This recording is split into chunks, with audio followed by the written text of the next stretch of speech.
After Le Mans, we went to Éintri for the 12th British Grand Prix. Thursday practice had been wet and miserable.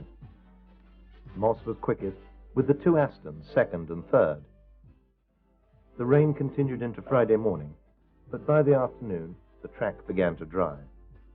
Dennis Jenkinson of Motorsport, as usual, just quietly watched, taking everything in.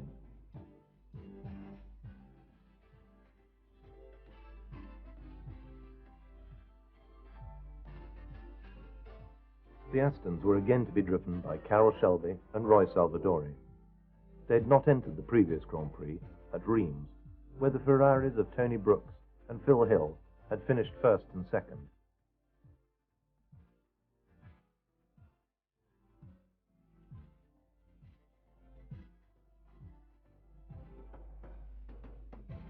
Salvadori, aided by Eric Hind, prepared to go out again. "I could do with some more padding for this seat, Eric."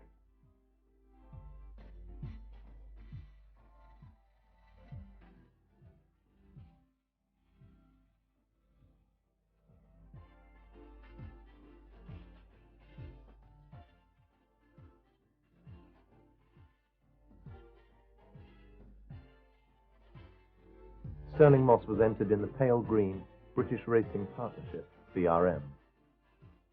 Maurice Trintignant drove the Rob Walker-entered Cooper Climax. Strikes in Italy had prevented the Scuderia Ferrari from travelling and had released Tony Brooks to drive for the resurrected Vanwall team in a lightweight version of their classic front-engined car.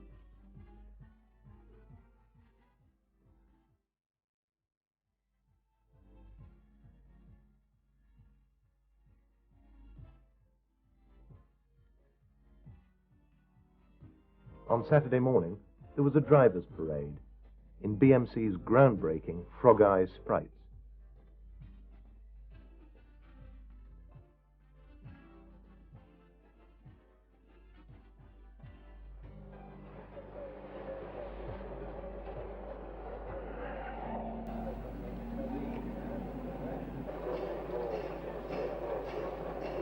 Salvadori led away, followed by his teammate Carroll Shelby.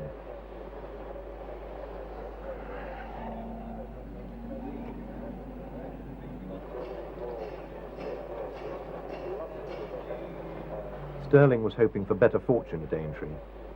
So far in 1959, he had failed to finish a single Formula One race. Harry Schell was on the front row of the grid. Joe Bonnier, who had won the Dutch Grand Prix at Zandvoort, had qualified 10th.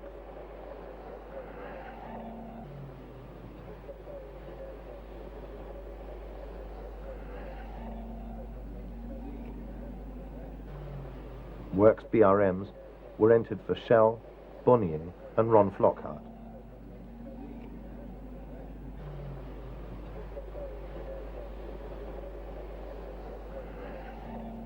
Tony Brooks had had an unhappy practice in the Vanwall, which was simply too slow.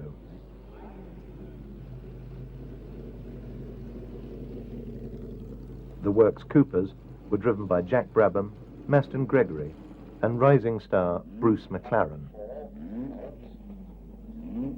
Drivers and spectators alike would have no problem identifying the pale green of Moss's BRM.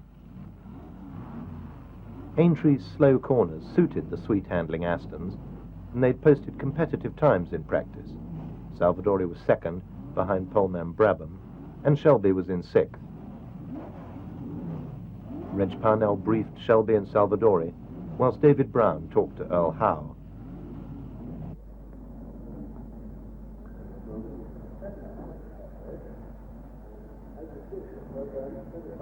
The two Aston drivers prepared for the 225 miles ahead.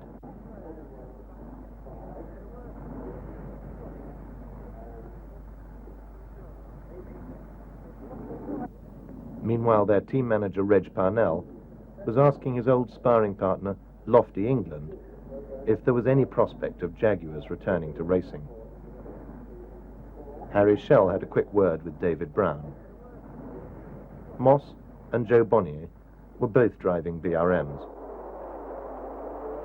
At the start, Jack Bрэбэм leading the World Championship by 4 points from Brooks, took the lead as the pack charged towards Waterways Corner.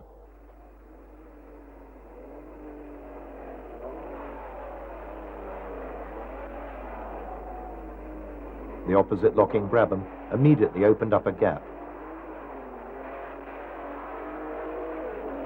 There was a 6-car scrap for second place.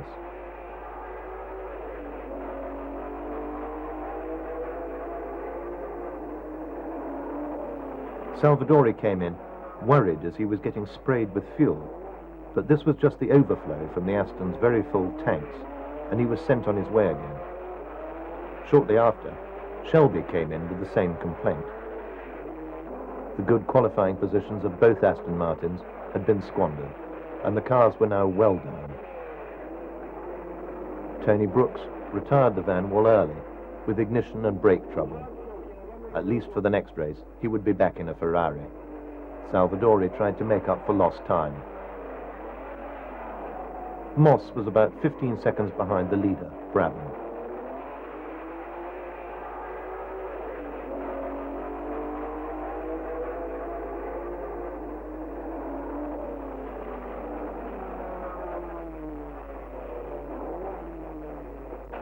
Dory's Maserati had an off and retired soon after. The graceful 250F Maserati, which had been the mainstay of Formula One through the 50s, and which had carried Fangio to his 4th successive World Championship in 1957, has by now had its day, a legend in its own lifetime.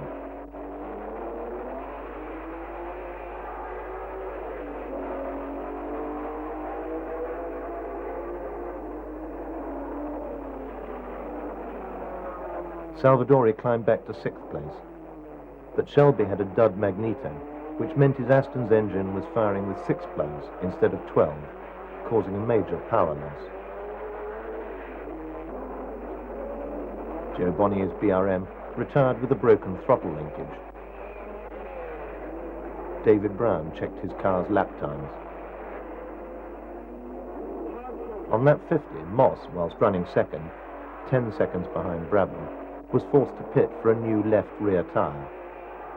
He rejoined the race 15 seconds ahead of third-place man Bruce McLaren.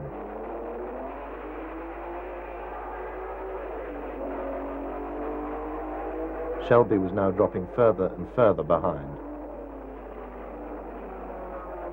Up at the sharp end, Bрэбэм now had a 50-second lead, but Moss was catching, and Bрэбэm was trying to preserve his tyres to avoid another pit stop. Gregory stopped for water.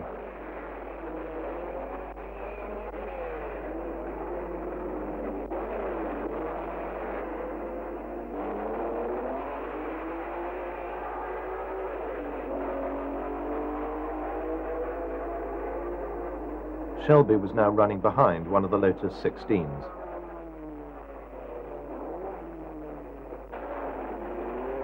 Shell also had to have his left rear changed.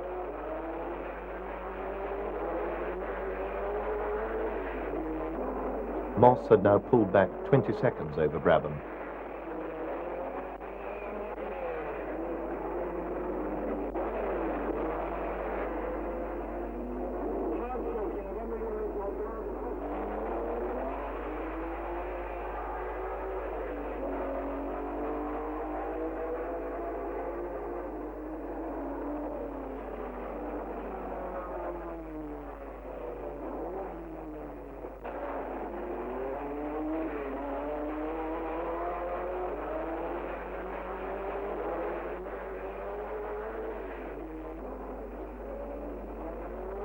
After such an encouraging debut at Silverstone and here in practice, the Astons were now really struggling against the rear-engined cars. Reliability wasn't their strong suit either.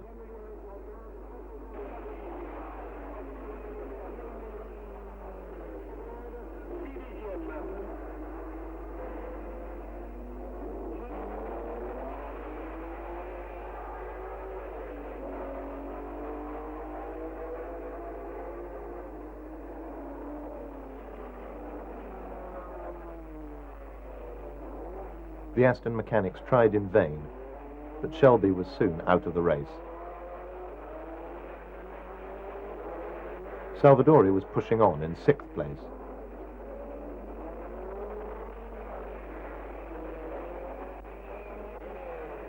Bрэбэм won by 22 seconds, having led the entire race.